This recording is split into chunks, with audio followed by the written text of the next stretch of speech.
नमस्कार। आज सबसे पहले मैं आपको दिखाऊंगा कि अब पीओके के लोग कैसे आतंकवादियों और उनके आकाओं को दौड़ा दौड़ाकर पीट रहे हैं। पीओके में लश्कर और जैश के जो आतंकवादी जिहादी तकरीरें करते हैं, अब वो पीओके के आम लोगों के निशाने पर हैं। असल में मंगलवार को एनकाउंटर में मारे गए पहलगाम हमले के आतंकवादियों में से एक हमजा अफगानी उर्फ हबीब ताहिर, ये पीओके का रहने वाला था। और पीओके में जब यह खबर पहुंची तो हमजा अफगानी उर्फ हबीब ताहिर के लिए आखिरी नमाज अदा की गई।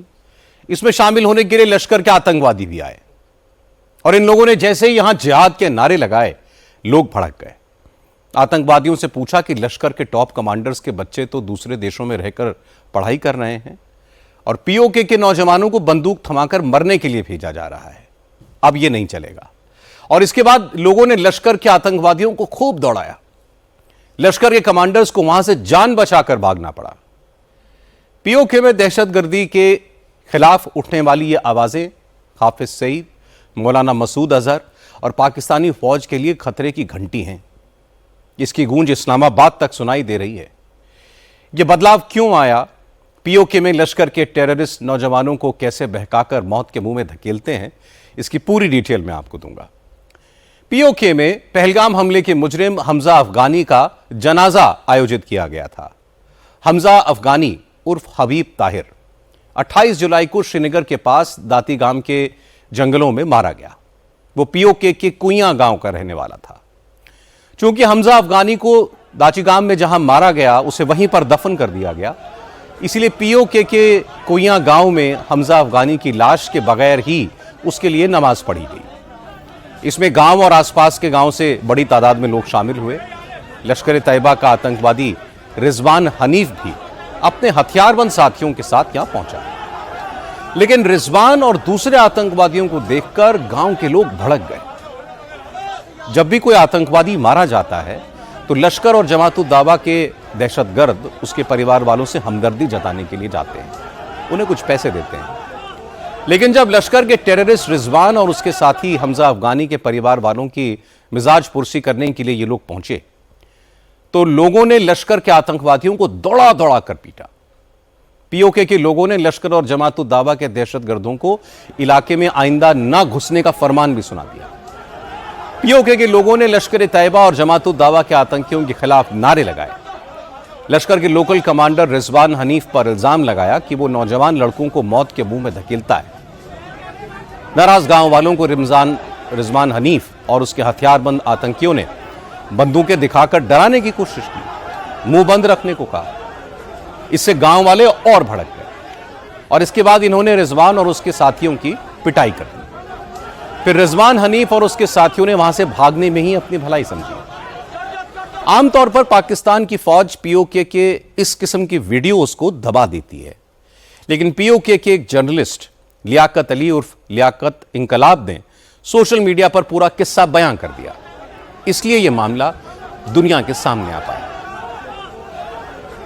कुइयां खाई गला के अंदर जो वाकया पेश आया है, जिसमें जमात-उल-दावा के कमांडर साहब की छितरोल की गई, रिजवान हनीफ साहब और उनके साथियों की तारीखी छितरोल वहां पे हुई और घर वालों ने और पड़ोसियों ने और गिरदोनवा के जो लोगों ने उनकी तारीखी छितरोल की और उनको नान तान की लात और घुसे पड़े उनको, और वो वहां से भागे। और वहां से भागने के बाद उन छोटू के जो दोस्त थे, जो हमारा अजीज शहीद हुआ है वहां पे, हमें उसकी शहादत पे कोई किसी किस्म की शक व शुबात नहीं है, उसकी नीयत पे शक व शुबात नहीं है, लेकिन उन हाथों पर उन एक्सेस फ्राहम करने वाले चेहरों को हम बहुत बखूबी जानते हैं कि वो कौन लोग हैं, किस तरह से हमारे बच्चों को मतलब कि वो वर्गलाते हैं, ब्रेन वॉश करते हैं। और एक सुपर पावर के सामने, जिनके पास दुनिया की जदीद तरीन गनें मौजूद हैं, जिनके पास बहुत वफर मिकदार में असला मौजूद है, और उनको 2, 4 और 5 बुलेट देके, गन देके उनको मौत के मुंह में धकेला जाता है। इस बात के ऊपर हमारा इख्तलाफ था, इख्तलाफ है, इख्तलाफ रहेगा। हम लिखते रहेंगे इस तरह के ब्रेन वॉश करने वाले अनासिर के खिलाफ। लश्कर के जिस आतंकवादी रिजवान हनीफ को पीओके के लोगों ने खदेड़ा, वो पाक ऑक्यूपाइड कश्मीर में बहुत समय से एक्टिव है। रिजवान हनीफ लश्कर की मजहबी ब्रांच जमात उद दावा के लिए पीओके में रिक्रूटमेंट का काम करता है, लोगों से जिहाद में शामिल होने की अपील करता है। रिजवान हनीफ अक्सर लोगों को जिहाद के फायदे बताते हुए तकरीरें करता है और सोशल मीडिया पर जिहाद की वकालत करने वाले वीडियोस डालता रहता है। रिजवान हनीफ लश्कर तैयबा की जिहादी नेटवर्क की एक बहुत अहम कड़ी है। वो लश्कर के आतंकी और टीआरएफ के कंट्रोलर सैफुल्लाह कसूरी को रिपोर्ट करता है। अगर भारत में पीओके का कोई आतंकवादी मारा जाता है तो रिजवान उसके घर जाकर उसके परिजनों को पैसे देकर उनका मुंह बंद करता है। जब सुरक्षा बलों ने नाचीकाम के जंगलों में हबीब ताहिर को मारा तो रिजवान हनीफ हबीब के परिवार के पास कुइयां गांव पहुंचा, लेकिन आतंकवाद का लॉन्च पैड बनते बनते पीओके के लोग भी तंग आ चुके हैं। दहशतगर्दी में अपने नौजवानों को मरता हुआ देखकर पीओके के लोगों को लग रहा है कि जिहाद के नाम पर उनकी नौजवान पीढ़ी को जहन्नुम में झोंका जा रहा है। इसलिए रिजवान हनीफ को हबीब ताहिर के जनाजे से खदेड़ दिया गया। आतंकवादी के जनाजे से खदेड़े जाने के बाद रिजवान ने सोशल मीडिया पर बयान जारी किया और कहा कि कुछ लोग इस्लाम के लिए लड़ने मरने को तैयार नहीं हैं, तो ठीक है, अब वो कश्मीर में जिहाद के लिए अकेला ही काफी है। कई एक ऐसे हैं कि जिन्होंने तहरीक आजादी कश्मीर की खातिर अपने अजीजों अकारिब को कुर्बान किया।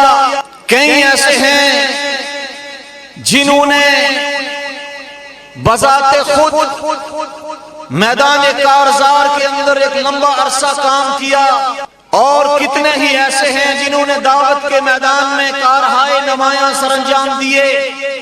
मेरे मोहतरम भाइयों, आप यकीनन मुखलस भी हैं, आप यकीनन उम्मत का और तहरीक का दर्द भी रखते हैं, लेकिन जब तहरीकों पर उतार चढ़ाव आता है, जब तहरीकों पर मुश्किल हालात आते हैं, जब तहरीकों पर पाबंदियों के दिन चल रहे होते हैं, बहुत सारे मुखलस लोग पीछे हट जाते हैं। अल्लाह की कसम, मैं कितने ही ऐसे भाइयों को देखता हूं जब काम के लिए उनको कहा जाए, जब मैदान में निकलने के लिए कहा जाए, दावत के मैदान में काम करने के लिए कहा जाए, इसी तरह के बहाने बनाते हैं। कहते जी हम आपके साथ नहीं चल सकते, अब आपके और हमारे रास्ते जुदा हो चुके हैं, इसलिए कि जो हम आपको कह रहे हैं आप वो नहीं मान रहे। तुम में से कोई और भी अगर मैदान छोड़ के जाना चाहता है, चला जाए, काफिरों के मुकाबले में अकेला लड़ेगा। रावला कोर्ट से खदेड़े जाने के बाद रिजवान ने लिबास बदला, चोला बदला और इसके बाद वो पीओके के बाग जिले में पहुंचा। वहां के एडमिनिस्ट्रेशन से लश्कर आतंकी हबीब ताहिर की याद में जुलूस निकालने की परमिशन मांगी, लेकिन लोगों के विरोध के बाद बाग जिले में भी रिजवान हनीफ जुलूस नहीं निकाल पाया। इसके बाद रिजवान ने हबीब ताहिर की याद में एक शोक सभा बुलाई, वहां अपनी भड़ास निकाली। कहा कश्मीर में मारे गए आतंकवादी सीधे जन्नत गए, वो एक आम इंसान से बढ़कर अब शहीदों की फहरिस्त में शामिल हो गए। अल्लाह ताला ने उनको और उनके खानदान को एक अजीम मिशन के लिए और एक अजीम काज के लिए पसंद फरमाया। मकबूजा कश्मीर के अंदर शहादत का जाम पीकर अजीम रुतबे के ऊपर इंशाअल्लाहुल अजीज फायज हो गए। जिहाद कश्मीर के लिए कुछ छोटे छोटे बच्चों को वक्फ किया गया, पेश किया गया। जब हमारा मुजाहिद तैयार होता है, उसकी तैयारी में सबसे पहले उसको यही आयत पढ़ाई जाती है और उसको यह बात सिखाई जाती है कि तेरे हाथ में जो गन होगी, तेरी जो तरबियत होगी, वो तरबियत दुश्मन के खिलाफ इस्तेमाल होनी चाहिए, किसी मुसलमान के खिलाफ इस्तेमाल नहीं होनी चाहिए। तो काफिर के लिए फौलाद बनकर खड़ा होगा। हम कश्मीर के अंदर भी फतह से हम कनार हों, तो फिर हमें अपने असल की तरफ जिहाद फी सबीलिल्लाह की तरफ आना होगा। हमें इसकी तैयारी करनी होगी, जज्बा जिहाद पैदा करना होगा, शौक शहादत पैदा करना होगा। लश्कर के रिजवान हनीफ जैसे दहशतगर्द अपने जिहादी प्रोपेगेंडा के लिए पीओके के लोगों को भड़काने के लिए बीजेपी और आरएसएस का नाम लेकर इन्हें डराते हैं। लश्कर के इस आतंकवादी ने अपनी तकरीर में कहा कि बीजेपी आरएसएस मिलकर 60-70 लाख कारसेवक तैयार कर रहे हैं जो पाकिस्तान में घुसकर पीओके पर कब्जा कर लेंगे। रिजवान हनीफ ने कहा कि नरेंद्र मोदी की सरकार पीओके पर कब्जा करने की कोशिश कर रही है और पीओके के लोग नौजवानों को जिहाद से रोक रहे हैं। रिजवान हनीफ ने पूछा कि जिहाद ना करें तो क्या करें, क्या तबला सारंगी लेकर नाचें? अपने दुश्मन को पहचानो। हिंदुस्तान इस वक्त दुनिया में सबसे बड़ा असलहा का खरीदार है। पूरी दुनिया में हर साल सबसे ज्यादा असलहा इस हिंदुस्तान खरीदता है और हिंदुस्तान की हुकूमत एक प्रोजेक्ट पे काम कर रही है, जिस प्रोजेक्ट के तहत उन्होंने हिंदुस्तान के 60 लाख सिविल लोगों को जो आरएसएस, विश्व हिंदू परिषद और बजरंग दल के कारकुनान हैं, 60 लाख लोगों को उन्होंने मुसल्ला करना है। उन 60 लाख लोगों की तरबियत जंगलों में नहीं, पहाड़ों में नहीं, स्कूलों में, कॉलेजों में, खेल के मैदानों में, वहां पर कार सेवक बनाया जा रहा है और उन कार सेवकों को त्रिशूल चलाना, पेट्रोल बम बनाना, तलवार चलाना, तीर अंदाजी सिखाना, गन चलाना, फायर चलाना, ये उनको सिखाया जा रहा है। जिनके एजेंडे अखंड भारत के हैं, जो हिंदुस्तान को महाभारत बनाना चाहते हैं, वो उसके मुताबिक तैयारी कर रहे हैं। ये हिंदुस्तान के अंदर से मुसलमानों का सफाया करने के लिए और कश्मीर के मुसलमानों को गुलाम बनाने के लिए ये यहां मुसलमानों को दबा रहा है। और मेरे मोहतरम भाइयों, हम इसके खिलाफ उठने के बजाय, तैयारी करने के बजाय, मुकाबले के अंदर खड़े होने के बजाय, अगर हम ये कहें कि जिहाद की जरूरत नहीं है, लड़ाई की जरूरत नहीं है, तो फिर मुझे बताओ, चौकों में तबले के ऊपर, सरंगी के ऊपर, ढोल के ऊपर नाचने से अगर किसी कौम को आजादी मिली हो तो बताओ, हम भी यही काम शुरू कर देते हैं। हालांकि पीओके के लोगों को लश्कर तैयबा का यह जिहादी नैरेटिव अब कबूल नहीं है। पीओके के लोगों ने साफ कह दिया है कि जिहाद करना है तो लश्कर और जैश के कमांडर अपने बच्चों को जिहाद में भेजें, पाकिस्तानी फौज के अफसर अपने बच्चों को हथियार देकर लड़ने के लिए भेजें। पीओके के नौजवान इसमें शरीक नहीं होंगे। लश्कर और जमात-उद-दावा के खिलाफ पक्का फैसला लेने के लिए अब पीओके में ग्रैंड जिरगा मतलब एक महापंचायत बुलाई गई है, जिसमें समाज के बड़े बुजुर्ग मिलकर पीओके के मोहरा बनने से रोके जाने वाले उपायों पर चर्चा करेंगे। हालांकि ग्रैंड जिरगा से पहले पीओके के लोग लश्कर तैयबा और जैश मोहम्मद जैसे आतंकी संगठनों को दो टूक लफ्जों में कह चुके हैं, जिहाद का फितूर नामंजूर। जो जहाद आप लोग यहाँ पे चला रहे हैं और जो जहाद आप लोग चलाने की कोशिश कर रहे हैं, ये जहाद को हम मुस्तरद करते हैं। लोगों के बच्चों को बनवाना बंद करें। आपके अपने बच्चे अमेरिका, यूरोप और यूके के अंदर बड़ी बेहतरीन तालीम हासिल कर रहे हैं और लोगों के बच्चों को आपने मरवा के आपने उनकी हालत खराब कर दी है। और पाकिस्तान ने भी आपको अब डिक्लेयर कर दिया है कि ये टेररिस्ट ग्रुप है और ये जितने टेररिस्ट ग्रुप हैं उनमें जमातुल दावा का भी जिक्र है। आप जमातुल दावा नहीं है, जमातुल फितना है और ये रियासत के अंदर फितना किसी सूरत हम इसको बर्दाश्त नहीं करेंगे। रियासती इदारों के साथ हम खड़े हैं और जो जो इदारे आपके खिलाफ कार्रवाई करेंगे इंशाल्लाह हम भरपूर उनका साथ देंगे। जो भी बंदा स्टेट को चैलेंज करेगा या रियासत के अंदर रियासत बनाने की कोशिश करेगा वो किसी सूरत हमें कबूल नहीं है। और दूसरा जो आप लोगों ने एक 2 नंबर और मुनाफिकाना बयानिया बनाया हुआ है कि जो भारत की गोली से मरे तो वो शहीद और जो पाकिस्तानी फोर्सेस के हाथों मारा जाए तो वो जो है हलाक, ये 2 नंबर बयानिया आप ना बनाएं। आर पार आप हमारे बच्चों को मरवा रहे हैं और बच्चों को मरवाने वाले लोग आप हैं। तो इसलिए आपसे हमारी मुतबना गुजारिश है कि इन जत्थों से, इन मुनाफिकों से अपने बच्चों को दूर रखने। यह हकीकत तो सब जानते हैं कि पाकिस्तान की फौज कैसे अपने लोगों पर जुल्म करती है। पाकिस्तानी आर्मी ने पीओके को आतंकवादियों का एक ट्रेनिंग सेंटर, ट्रेनिंग ग्राउंड बना दिया है।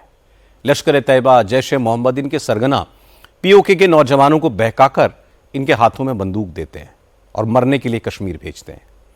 जब ये आतंकवादी हमारी सिक्योरिटी फोर्सेस के हाथों मारे जाते हैं तो इनके परिवार वालों को थोड़ा बहुत पैसा देकर उनका मुंह बंद करने की कोशिश होती है। लेकिन अब पीओके के लोग इससे परेशान हो गए हैं, इसलिए आज पीओके में लश्कर के कमांडर रिजवान की पिटाई हुई। कुछ दिनों पहले रक्षा मंत्री राजनाथ सिंह ने कहा था कि एक दिन पीओके के लोग भी पाकिस्तान के जुल्मों से परेशान होकर दहशतगर्दी से निजात पाने के लिए खुद भारत में शामिल होने की मांग करेंगे। आज की तस्वीरें देखकर लगता है राजनाथ सिंह की बात बहुत जल्द सही साबित होगी। अब बात मालेगांव ब्लास्ट केस की। आज इस मामले में एक बहुत बड़ा खुलासा हुआ। पता चला कि उस वक्त की सरकार ने पुलिस पर प्रेशर डालकर मालेगांव ब्लास्ट केस में आरएसएस चीफ मोहन भागवत और योगी आदित्यनाथ को फंसाने की साजिश की थी। उस वक्त जांच कर रही एटीएस ने कुछ ऑफिसर्स को मोहन भागवत को गिरफ्तार करने के लिए खास तौर पर नागपुर भेजा था। पकड़े गए लोगों और गवाहों से मोहन भागवत और योगी आदित्यनाथ का नाम लेने के लिए उन पर दबाव डाला गया। इसके लिए गवाहों को टॉर्चर किया गया, धमकाया गया। कल एनआईए कोर्ट ने सभी 7 आरोपियों को बरी कर दिया था। एनआईए कोर्ट के फैसले में गवाह मिलिंद जोशी के बयान का जिक्र है। मिलिंद जोशी ने कोर्ट को बताया कि तब के एडिशनल सीपी परमबीर सिंह और डीसीपी श्री राव ने उन्हें धमकाकर योगी आदित्यनाथ, असीमानंद, इंद्रेश कुमार, प्रोफेसर देवधर समेत 5 लोगों के खिलाफ मैजिस्ट्रेट के सामने बयान देने को कहा था। मिलिंद जोशी अभिनव भारत संस्था से जुड़े थे। मालेगांव ब्लास्ट के बाद एटीएस ने उन्हें 7 दिनों तक अपनी कस्टडी में रखा था। आज मिलिंद जोशी ने कहा कि एटीएस के टारगेट पर हिंदू संगठन और आरएसएस के बड़े बड़े नेता थे और उन्हें भरोसा दिलाया गया था कि अगर वो योगी आदित्यनाथ के खिलाफ बयान दे देते हैं तो उन्हें छोड़ दिया जाएगा। जोशी ने कहा कि एटीएस के दबाव के बावजूद उन्होंने बयान देने से इनकार कर दिया। 2008 के दिवाली के समय की ये बात है। हमें एटीएस ने उठाया था घर से और इंटरोगेशन चालू की थी। पहले 1 हफ्ते तक तो इंटरोगेशन यहाँ तक सीमित थी कि आपके संबंध कर्नल पुरोहित से कैसे है, साध्वी को आप कैसे जानते हैं, इस तरह के था। 1 हफ्ते के बाद शुरू हो गया कि आपके आरएसएस के साथ क्या संबंध है। मेरे मोबाइल के जो सेव्ड नंबर्स रहते उनको चेक किया गया। इनमें से हर आदमी का डिस्क्रिप्शन मुझे पूछा गया कि ये आदमी आरएसएस से जुड़ा है या नहीं जुड़ा है। तो फॉर्चुनेटली मैं कभी आरएसएस में गया नहीं था।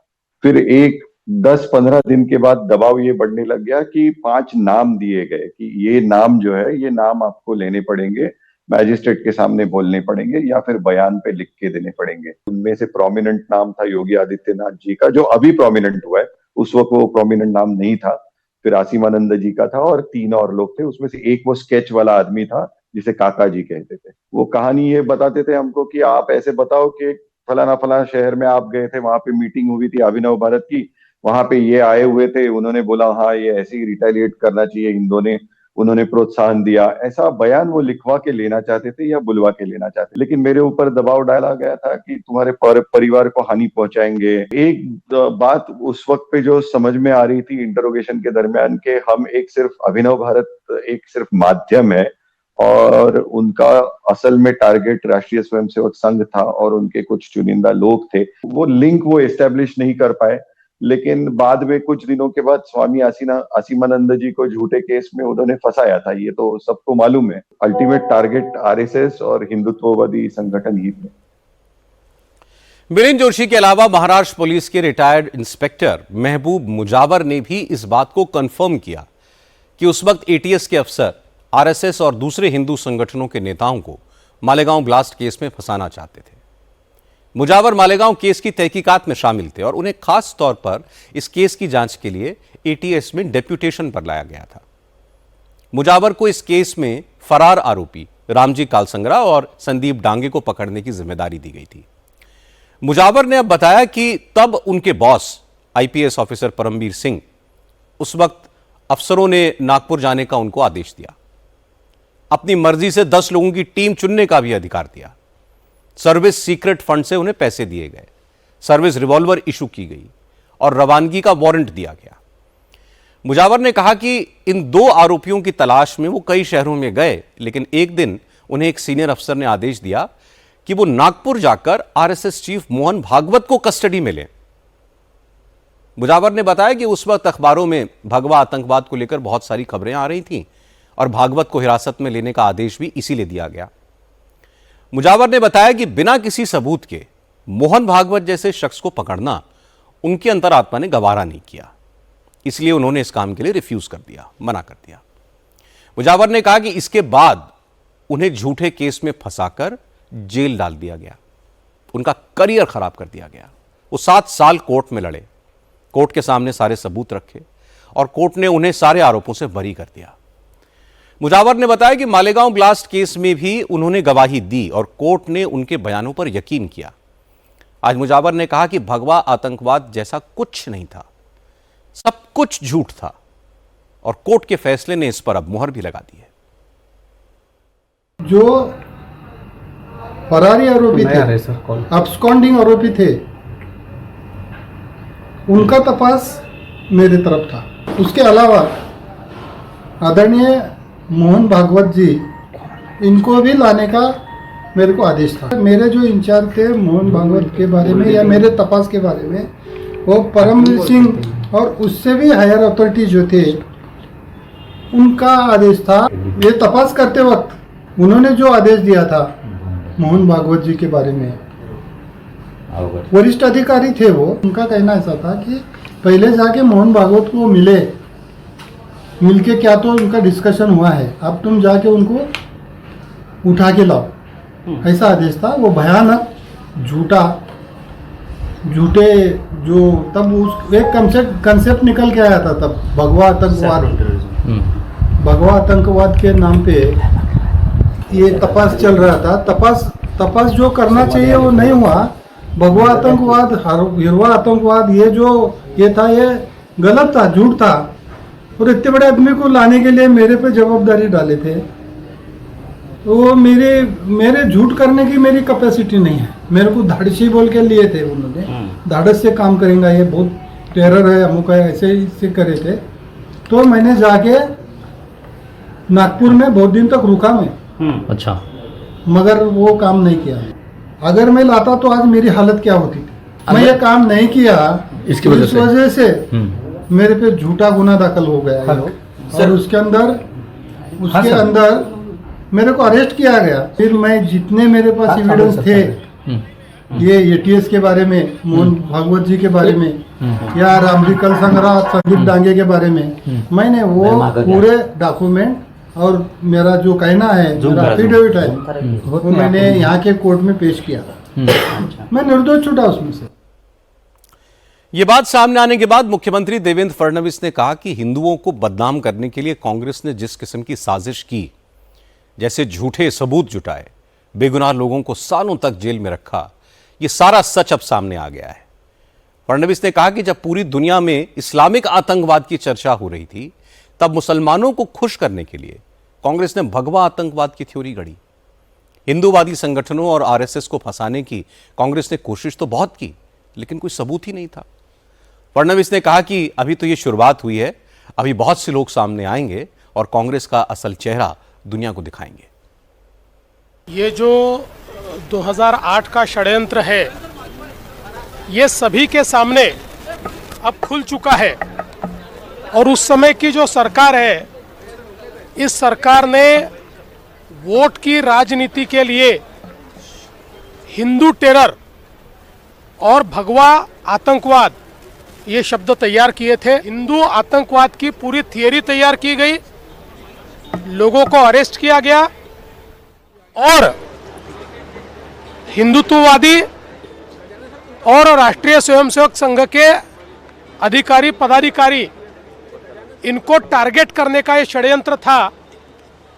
लेकिन बहुत जद्दोजहद करने के बावजूद उनके खिलाफ कोई भी पुख्ता सबूत नहीं मिल पाया। और कई अधिकारी ऐसे थे कि जिन अधिकारियों ने बहुत प्रेशर आने के बावजूद ये स्पष्ट रूप से कहा कि हम इतना गैर कानूनी काम नहीं कर सकते, ऐसा कोई सबूत दूर दूर तक इनके खिलाफ नहीं है। परत दर परत ये जो षड्यंत्र है ये बाहर निकल रहा है। तमाम हिंदुओं को आतंकवादी ठहराने का प्रयास ये कांग्रेस के माध्यम से उस समय किया गया था और उसी की कड़ी है। अब धीरे धीरे लोग बोलना शुरू करेंगे और कई गंभीर चीजें बाहर आएगी।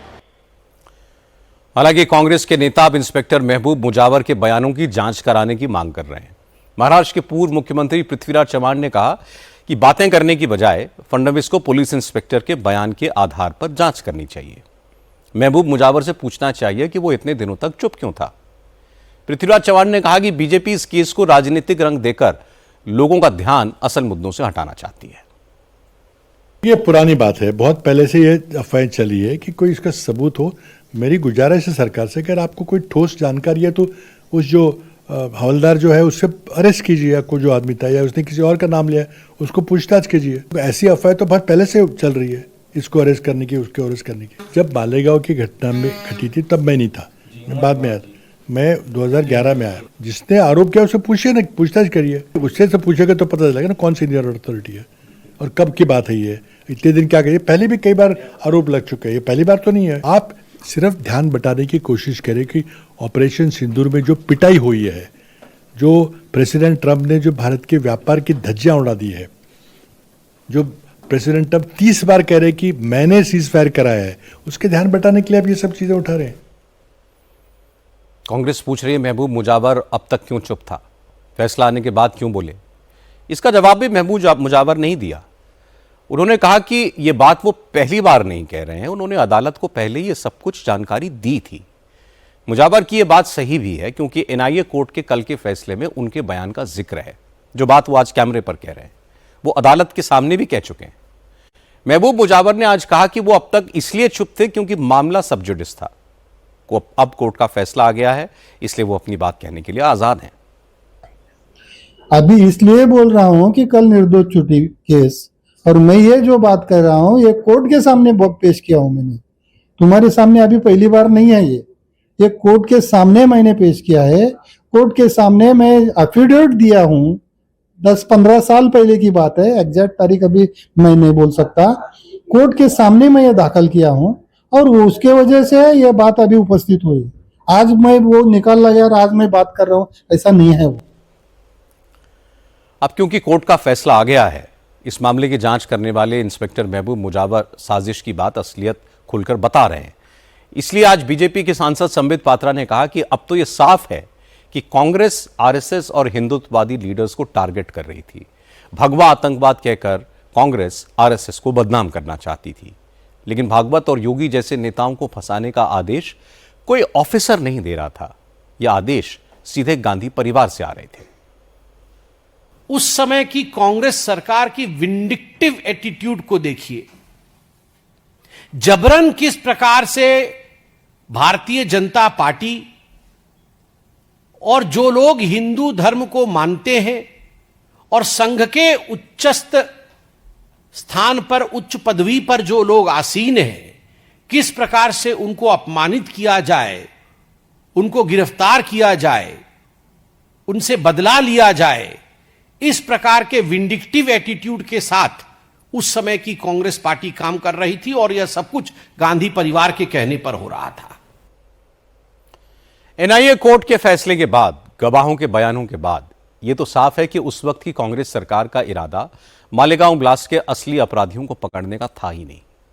कांग्रेस ने मालेगांव ब्लास्ट का इस्तेमाल आरएसएस और हिंदूवादी संगठनों के नेताओं को फंसाने, भगवा आतंकवाद की थ्योरी को आगे बढ़ाने के लिए किया। हैरानी की बात यह है कि सारे सबूत सामने आने के बाद भी कांग्रेस के नेता गलती मानने की बजाय इधर उधर की बातें कर रहे हैं। अब बात voter list special intensive revision की। आज चुनाव आयोग ने बिहार में नई वोटर लिस्ट का ड्राफ्ट जारी किया। वोटर लिस्ट के ड्राफ्ट की कॉपी सारे राजनीतिक दलों को भी दी गई है।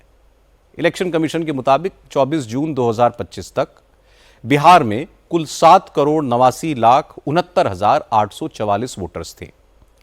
वोटर लिस्ट के रिवीजन के बाद जो ड्राफ्ट लिस्ट बनी है उसमें 7,24,05,756 लोगों के नाम हैं। मतलब पूरे बिहार में 65,64,000 से ज्यादा नाम काटे गए। इनमें से 22,34,501 लोगों की मृत्यु हो चुकी है। 36,28,210 लोग परमानेंटली कहीं और शिफ्ट हो चुके हैं या फिर वो पते पर मिले नहीं, एब्सेंट थे। इसके अलावा 7,01,364 लोग दो जगह पर एनरोल्ड हैं, इसलिए उनके नाम काटे गए।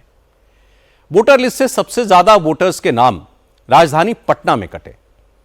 पटना में 3,95,500 लोगों के नाम कटे। दूसरे नंबर पर था मधुबनी, जहां पर 3,52,545 वोटर्स के नाम कटे। तीसरे नंबर पर पूर्वी चंपारण है, यहां 3,16,000 से ज्यादा नाम कटे। इसके अलावा किशनगंज में 1,45,668, पूर्णिया में 2,73,920, अररिया में 1,58,072 और कटिहार में 1,84,254 लोगों के नाम इस वोटर लिस्ट ड्राफ्ट में नहीं है। इलेक्शन कमीशन ने जो नई ड्राफ्ट लिस्ट बनाई है वो घर घर जाकर वोटर्स के वेरिफिकेशन के बाद तैयार की गई है। लेकिन अगर किसी को इसमें कोई शिकायत है, उसका नाम वोटर लिस्ट में नहीं है, तो उसके लिए स्पेशल कैंप लगाए जाएंगे, जहां कोई भी वोटर 1 सितंबर तक जाकर अपना दावा कर सकता है और अपना नाम जुड़वा सकता है। इसके बाद 30 सितंबर को चुनाव आयोग फाइनल वोटर लिस्ट जारी करेगा। वोटर लिस्ट का ड्राफ्ट जारी हो गया, लेकिन विरोधी दल के नेता अभी भी इंटेंसिव रिवीजन पर सवाल उठा रहे हैं। आज संसद के मॉनसून सत्र का 10वां दिन था। आज भी संसद के दोनों सदनों में वोटर लिस्ट के रिवीजन के मुद्दे पर जोरदार हंगामा हुआ। लोकसभा और राज्यसभा दोनों सदनों में विपक्ष ने इस मुद्दे पर चर्चा कराने की मांग की, लेकिन परमिशन नहीं मिली तो अपोजिशन के मेंबर्स ने खूब शोर शराबा किया, नारेबाजी की। सदन की कार्रवाई स्थगित होने के बाद विपक्षी दलों के सांसदों ने सदन के बाहर भी प्रोटेस्ट किया। इसके बाद राहुल गांधी ने कहा कि उनके पास इस बात के पक्के सबूत हैं कि चुनाव आयोग वोट की चोरी करके बीजेपी की मदद कर रहा है, और जब ये सबूत सामने आएंगे तो एटम बम की तरह फटेंगे। इसके बाद राहुल गांधी ने इलेक्शन कमीशन को धमकाया, कहा कि चुनाव आयोग के अफसर ये ना समझें कि वो बच जाएंगे। अगर कांग्रेस की सरकार आई तो वोट की चोरी करने वाले अफसरों को ढूंढ कर सजा दी जाएगी। वोट चोरी हो रही है और अब हमारे पास ओपन एंड शट प्रूफ है कि इलेक्शन कमीशन वोट चोरी में इन्वॉल्व है।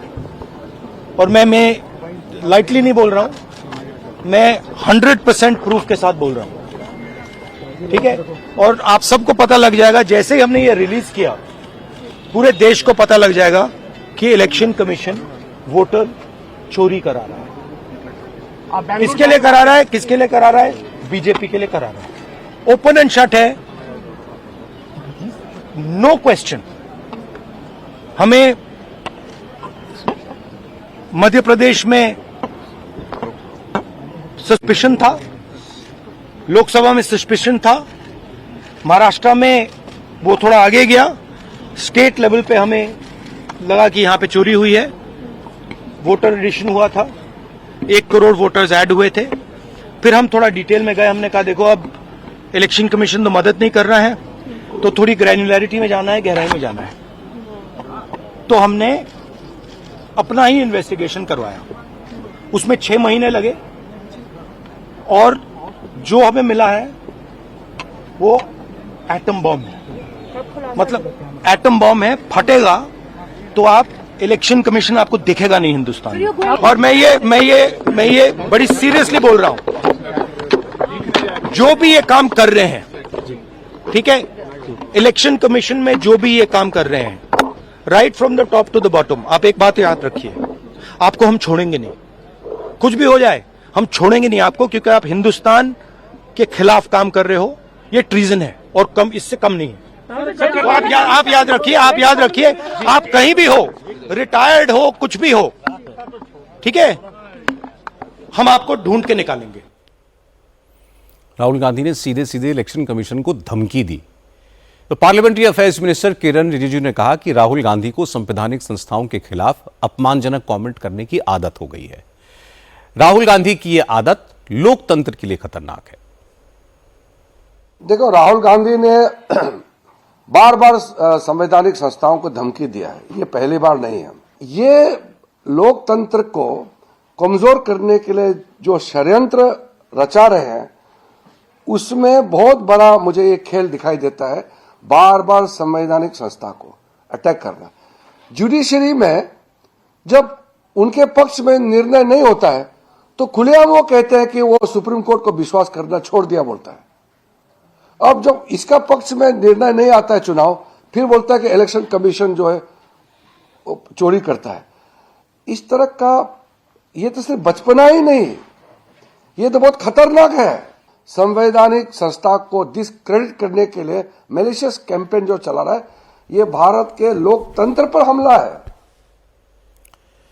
इसके बाद रविशंकर प्रसाद ने कहा कि राहुल गांधी जो कुछ बोल रहे हैं उसके पीछे उनकी हताशा है। वो बार बार चुनाव हारते हैं, इसलिए चुनाव आयोग पर सवाल उठाते हैं।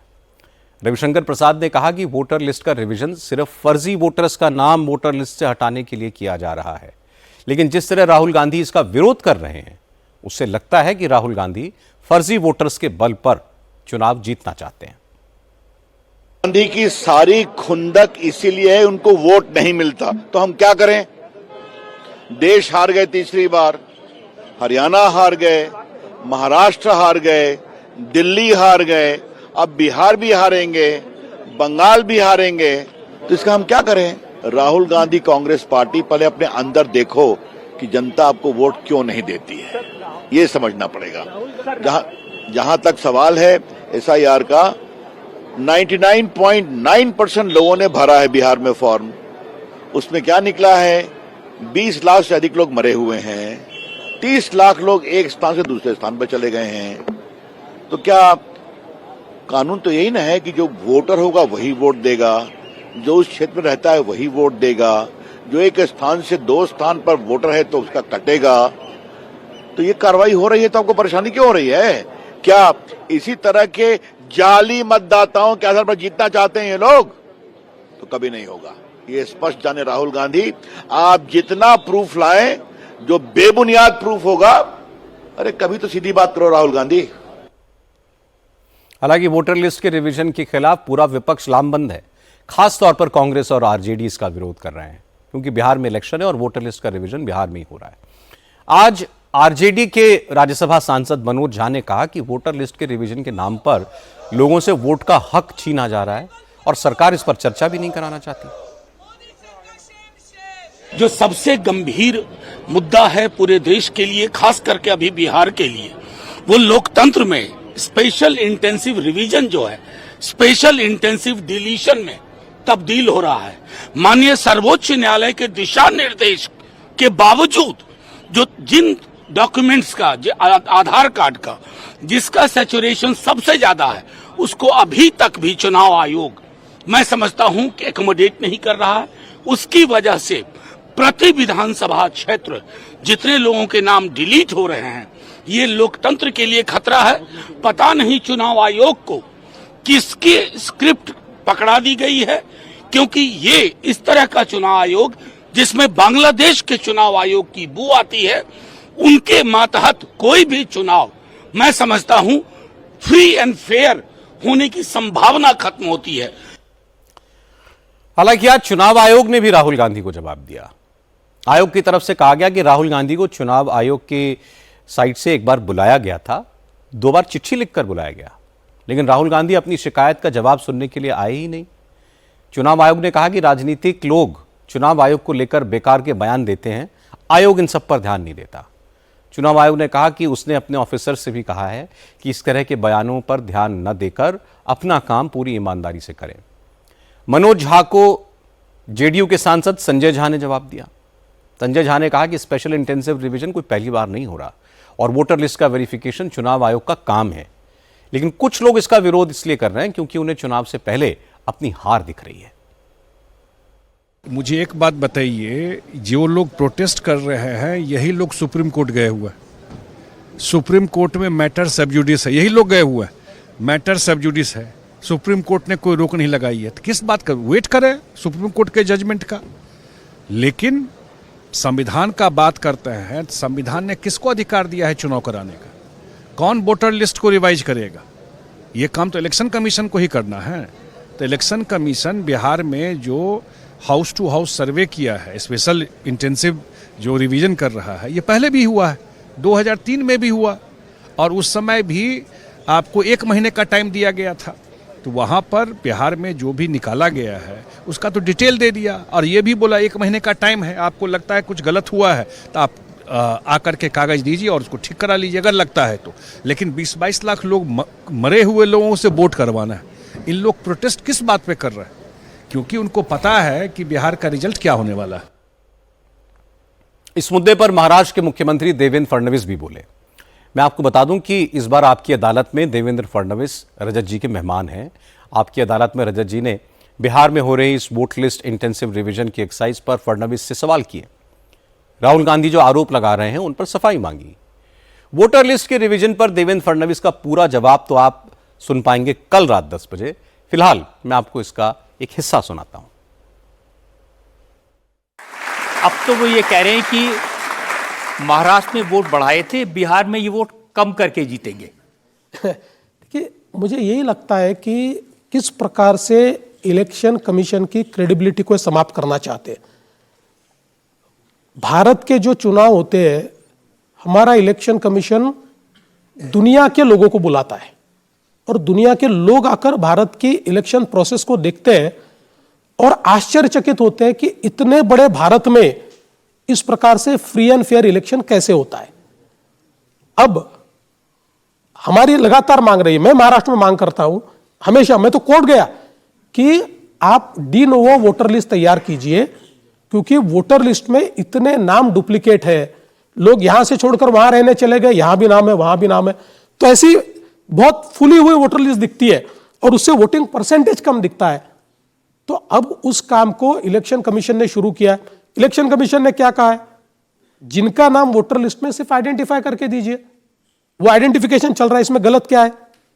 अगर जो नाम इलेक्शन कमीशन उसमें से डिलीट करता है, राहुल गांधी दिखा दे कि ये गलत नाम डिलीट हुए। प्रॉब्लम यह है कि राहुल गांधी को जहां से वोट मिलते हैं वहां एक एक आदमी के 4-4 नाम है।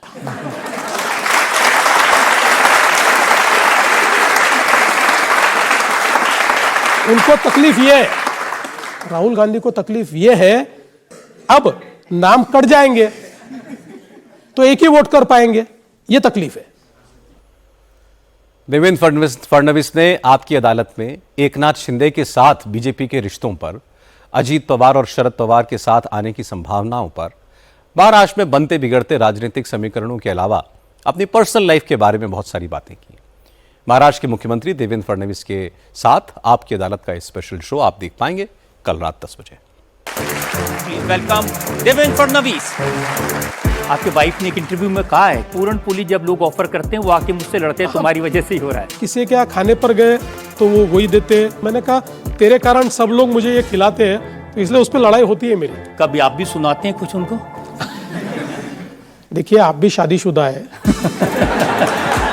कोई अपनी वाइफ को सुना पाया है? आप भी रजत शर्मा होंगे और मैं देवेंद्र फडणवीस मुख्यमंत्री होऊंगा तो भी घर में वाइफ की सुननी पड़ती है।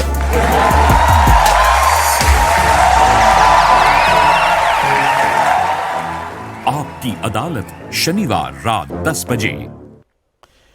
इलेक्शन कमीशन ये क्लियर कर चुका है कि बिहार के बाद अब पश्चिम बंगाल में भी वोटर लिस्ट का रिवीजन होगा। हालांकि ममता बनर्जी इसका अभी से खूब विरोध कर रही हैं, लेकिन बंगाल में वोटर लिस्ट की जांच जरूरी क्यों है, इसका एक सबूत आ जाया। पश्चिम बंगाल के जाधवपुर से एक बांग्लादेशी महिला को गिरफ्तार किया गया, जो कि पेशे से मॉडल है। नाम है शांता पॉल। शांता पॉल के पास भारत का आधार कार्ड, पैन कार्ड सब मिला। पता लगा कि शांता पॉल का नाम वोटर लिस्ट में भी है। जब शांता पॉल का पासपोर्ट देखा तो वो बांग्लादेशी थे, वीजा लेकर भारत आई हुई थी। वीजा एक्सपायर हो चुका था, लेकिन ये बांग्लादेश लौटी नहीं। शांता पॉल ने फर्जी दस्तावेजों के आधार पर आधार भी बनवा लिया, पैन कार्ड भी बनवा लिया, वोटर आईडी कार्ड भी बनवा लिए, 2-2 फ्लैट खरीद लिए, आराम से जाधवपुर में रहने लग गई। अब पुलिस ये पता कर रही है कि इस बांग्लादेशी मॉडल का Aadhaar card, PAN card, voter I card कैसे बने। इसके लिए पुलिस ने आधार बनाने वाली एजेंसी और चुनाव आयोग से भी संपर्क किया है। शांता पॉल को कोर्ट ने 8 अगस्त तक पुलिस की कस्टडी में भेज दिया है। पुलिस ने शांता पॉल के कब्जे से बांग्लादेशी पासपोर्ट बरामद किया। इसके अलावा शांता पॉल के बांग्लादेशी स्कूल का सर्टिफिकेट, एयरलाइन कंपनी में काम करने का आई कार्ड मिला। शांता पॉल का मैरिज सर्टिफिकेट भी मिला, जिसमें अहमद शेख उसका पति बताया गया। सर्टिफिकेट में शादी की तारीख 5 जून लिखी है। अहमद शेख का एक ड्राइविंग लाइसेंस भी पुलिस को मिला है। शांता पॉल के बारे में यह पता चला कि वो बांग्लादेश की 2 मशहूर कंपनियों के लिए मॉडलिंग कर चुकी है। उसने कई ब्यूटी कॉन्टेस्ट में हिस्सा लिया, लेकिन उसके बाद फिर वो बांग्लादेश से भारत आ गई। फिर उसने कोलकाता के जादवपुर में 2 फ्लैट खरीदे। हमारे संवाददाता ओंकार सरकार ने बताया कि शांता पॉल अपने फ्लैट में रहने की बजाय किराए के बगान में रहती थी। उसने अपने फ्लैट फिलहाल खा लिए। गिरफ्तार हुए बांग्लादेशी मॉडल शांता पाल का और एक फ्लैट का पता चल पाया है पुलिस को। पुलिस के जांच पड़ताल पे यह पता चल पाया है कि राजेंद्र प्रसाद कॉलोनी में उनका एक खुद का फ्लैट है, जो कि इस फ्लैट में लगातार हम लोग कई बार बेल भी बजाया, लेकिन ये अंदर से कोई रिस्पॉन्स नहीं आ रहा है या फिर कोई घर पर है नहीं। तो लगातार यहाँ पर वो आती जाती रहती थी। ऐसे ही पुलिस के जो जांच पड़ताल में सामने आया है कि शांता पाल का ये खुद का खरीदा हुआ फ्लैट। तो ये जो फ्लैट उन्होंने खरीदा, कैसे खरीदा, ये भी काफी सारे सवाल पैदा हो रहा है, क्योंकि उनके पास जो दस्तावेज था वो दस्तावेज तो फेक है। तो फेक दस्तावेज के जरिए कैसे वो फ्लैट खरीद सकती है, ये भी लगातार सवाल उठ रहा है। पुलिस पूरी मामले की जांच पड़ताल कर रही है, और जैसे कि ये पूरा जो बांग्लादेश से वो कब आया, कब कैसे भारत में रहना शुरू किया, ये सारी की सारी बात पुलिस रिमांड में इस वक्त शांता पाल है और उनसे लगातार पुलिस पूछताछ कर रही है। इसी तरह का मामला पश्चिम बंगाल के नॉर्थ 24 परगना से भी सामने आया। नॉर्थ 24 परगना के हिंगलगंज ब्लॉक में प्रभास मंडल नाम का एक बांग्लादेशी व्यक्ति करीब 3 साल से रह रहा है। इसका नाम भी वोटर लिस्ट में शामिल है। पुलिस को इसके पास से बांग्लादेशी आई कार्ड भी मिला। पुलिस की जांच में सामने आया कि यह शख्स बांग्लादेश के सतखीरा जिले से भारत आया था। बांग्लादेशी होने के बावजूद उसने भारत में एक महिला बानी मंडल को अपनी मां बताकर वोटर कार्ड बनवा लिया। इसके साथ साथ उसका बांग्लादेशी आई कार्ड भी एक्टिव है। पता चला कि वो अक्सर बांग्लादेश आता जाता रहता है, इसलिए पुलिस इसे पकड़ने की कोशिश में जुटी है। आसपास के लोगों का कहना है कि ऐसे लोग देश की सुरक्षा के लिए खतरा हैं और इनका जल्द पकड़ा जाना जरूरी है। मंडल तो এখানে বছর 3 হচ্ছে, বেশি বাড়িঘর করেছে, জায়গা জমি কিনে বাড়িঘর করে। प्रभास मंडल को 3 साल हुआ, उसने यहाँ जमीन खरीद कर घर बनाया है। मुझे सुनने में आया है कि वो बांग्लादेश से आया है। उनका शायद कोई रिलेटिव है जिसने उसे ये जमीन खरीद कर दिया है। ये 3 साल पहले आया था। यहाँ आधार कार्ड, वोटर कार्ड सब कुछ बना लिया है, लेकिन ये कैसे डॉक्यूमेंट बना ये मुझे नहीं पता। ये सरकार को पता होना चाहिए। किसी ने जरूर उसकी मदद की है। ये जल्द बंद होना चाहिए। कानून के अनुसार व्यवस्था होनी चाहिए। पश्चिम बंगाल में विपक्ष के नेता शुभेंदु अधिकारी इसी मुद्दे पर आंदोलन कर रहे हैं। शुभेंदु अधिकारी ने होम मिनिस्ट्री से पश्चिम बंगाल में बड़े पैमाने पर बांग्लादेशी घुसपैठियों के आधार कार्ड, निवास प्रमाण पत्र, जन्म प्रमाण पत्र बनने की शिकायत की। चुनाव आयोग से वोटर लिस्ट की जांच करके बांग्लादेशियों और रोहिंग्याओं के नाम काटने की मांग की। लेकिन ममता बनर्जी कम से कम 1 दर्जन बार कह चुकी हैं कि वो सड़कों पर उतरेंगी, किसी कीमत पर पश्चिम बंगाल के लोगों के नाम वोटर लिस्ट से नहीं कटने देंगी। इससे इतना तो तय है कि बिहार की तरह बंगाल में वोटर लिस्ट का रिवीजन एक बड़ा इशू बनेगा। आगे बढ़ने से पहले मैं आपको बता दूं, इस बार आपकी अदालत में रजत जी के मेहमान होंगे महाराष्ट्र के मुख्यमंत्री देवेंद्र फडणवीस। आपकी अदालत में महाराष्ट्र में मराठी और हिंदी को लेकर चल रहे विवाद पर, शरद पवार अजीत पवार के साथ आने के इशू पर, एकनाथ शिंदे की नाराजगी पर, उद्धव और राज ठाकरे के पैचअप जैसे तमाम मुद्दों पर देवेंद्र फडणवीस ने खुलकर बात की। क्या मुख्यमंत्री बनने के बाद फडणवीस ने काला जादू करवाया? क्या बीजेपी उद्धव को फिर साथ ले सकती है? इन सारे सवालों पर देवेंद्र फडणवीस के जवाब आप सुनेंगे आपकी अदालत में कल रात 10 बजे। देवेंद्र जी, उद्धव ठाकरे वो कहते हैं कि देवेंद्र फडणवीस ने मुझे कुर्सी से हटाने के लिए काला जादू किया। देवेंद्र फडणवीस ने भैंसा काटा, नींबू काटा, मिर्ची जलाई, तंत्र मंत्र किया। मैं मंत्र में बिलीव करने वाला आदमी हूँ, तंत्र में बिलीव करने वाला आदमी नहीं हूँ। कोई मंत्र और तंत्र करके कोई कुर्सी पाई जा सकती है, किसी को हटाया जा सकता है, फिर तो चुनाव की जरूरत ही नहीं थी। इलेक्शन कमीशन की जगह तंत्र कमीशन लगा देते। जो सबसे बढ़िया तंत्र करता और जो सबसे ज्यादा भैंसे काटता वो चीफ मिनिस्टर बनता। महाराष्ट्र के सीएम देवेंद्र फडणवीस आपकी अदालत में शनिवार रात 10 बजे। अमेरिकी प्रेसिडेंट डोनाल्ड ट्रंप ने अब अपने टैरिफ को एक हफ्ते के लिए टाल दिया है। एक नए फरमान में ट्रंप ने कहा है कि दुनिया के 90 देशों के ऊपर उनके टैरिफ अब 7 अगस्त से लागू होंगे। ट्रंप ने इसके एग्जीक्यूटिव ऑर्डर पर दस्तखत कर दिए। इसमें कई देशों के टैरिफ में बदलाव किए गए हैं। कनाडा पर टैरिफ बढ़ा दिया गया है। पाकिस्तान समेत कई देशों पर ट्रंप ने टैरिफ घटा दिया। पाकिस्तान पर अब अमेरिका ने टैरिफ घटाकर 19% कर दिया है। बांग्लादेश पर भी टैरिफ को 37% से कम करके 20% कर दिया। यूरोपियन यूनियन पर ट्रंप ने टैरिफ का रेट 20% से घटाकर 15% कर दिया। इजराइल पर 17 से 15%, जापान पर भी 24 से 15% का टैरिफ लगा दिया। लेकिन ट्रंप ने भारत पर यह 25% टैरिफ बरकरार रखा है। हालांकि भारत ने भी साफ कर दिया है कि अमेरिका से ट्रेड डील पर बात हो रही है। सरकार किसानों, डेयरी इंडस्ट्री के कारोबारियों, छोटे उद्यमियों के हितों से कोई समझौता नहीं करेगी। कल ही उमर अब्दुल्ला ने कहा था कि यह तो अमेरिका के लोग भी जानते हैं कि ट्रंप आज जो कह रहे हैं उस पर वो कितने घंटे कायम रहेंगे। हो सकता है कल वो टैरिफ लागू करने की डेडलाइन बढ़ा दें या टैरिफ कम करने का ऐलान कर दें, और उमर की बात सही साबित हुई। महाराष्ट्र के पुणे में आज एक छोटी सी बात ने कम्युनल टेंशन क्रिएट कर दी। जमकर पत्थरबाजी हुई, आगजनी हुई और हालात काबू में करने के लिए पुलिस को टीयर गैस के शेल्स छोड़ने पड़े। असल में 26 जुलाई को यावत के नीलकंठेश्वर मंदिर में छत्रपति शिवाजी महाराज की प्रतिमा के साथ छेड़छाड़ की घटना हुई थी। इसको लेकर पूरे इलाके में तनाव था। कल से विरोध हो रहा था। बीजेपी के विधायक गोपीचंद पडलकर की अगुवाई में यहां हिंदू जनाक्रोश मोर्चा निकाला गया, जिसके बाद हिंदू जनसभा भी हुई। सब कुछ कंट्रोल में रहा, लेकिन आज एक समुदाय के लड़के ने उस घटना को लेकर एक अपमानजनक व्हाट्सएप स्टेटस लगाया तो हंगामा हो गया। दोनों तरफ से पत्थर चले, कई टू व्हीलर्स, कई गाड़ियों को आग लगा दी गई, जिसके बाद पुलिस ने सिचुएशन को कंट्रोल करने के लिए आगे आकर आंसू गैस के गोले छोड़े। तो काफी मशक्कत के बाद मामला शांत हुआ। इसके बाद पुलिस ने उस लड़के को हिरासत में ले लिया जिसने ये व्हाट्सएप स्टेटस लगाया था। त्या ठिकाणी एक बाहेरच्या व्यक्तीने अभी हमने जानकारी ली है, उस जगह पर एक बाहर के व्यक्ति ने एक गलत स्टेटस डाला जिसमें कहा गया कि किसी पुजारी ने कहीं बलात्कार किया है। इसके बाद इलाके में तनाव पैदा हो गया।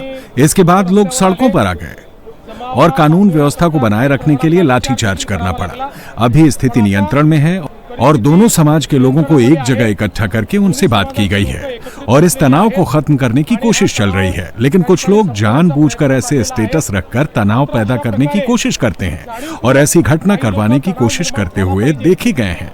ऐसे लोगों के खिलाफ कठोर कार्रवाई की जानी।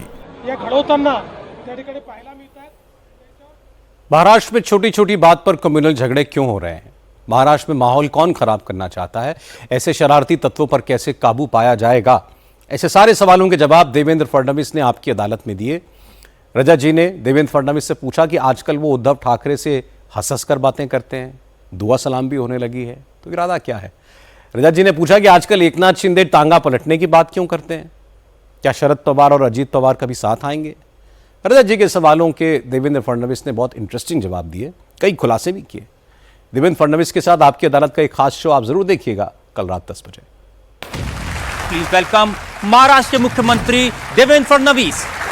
निशिकांत दुबे, उन्होंने कहा कि महाराष्ट्र के लोगों को तुम बिहार आओ, तुम यूपी आओ, तुम तमिलनाडु आओ, पटक पटक के मारेंगे। आम मराठी आदमी को मराठी से प्यार है, मराठी के लिए वो निश्चित रूप से आग्रही है, लेकिन उसके ऊपर हिंसा करने वाला आम मराठी आदमी नहीं है। ये राज ठाकरे तो कह रहे हैं, निशिकांत दुबे को जवाब दिया उन्होंने, तुम मुंबई आओ, समंदर में डुबा डुबा के मारेंगे। ये उनको पटक पटक के मारेंगे, वो उनको डुबा डुबा के मारेंगे। ये दोनों से हमारा कोई वाकयात नहीं है।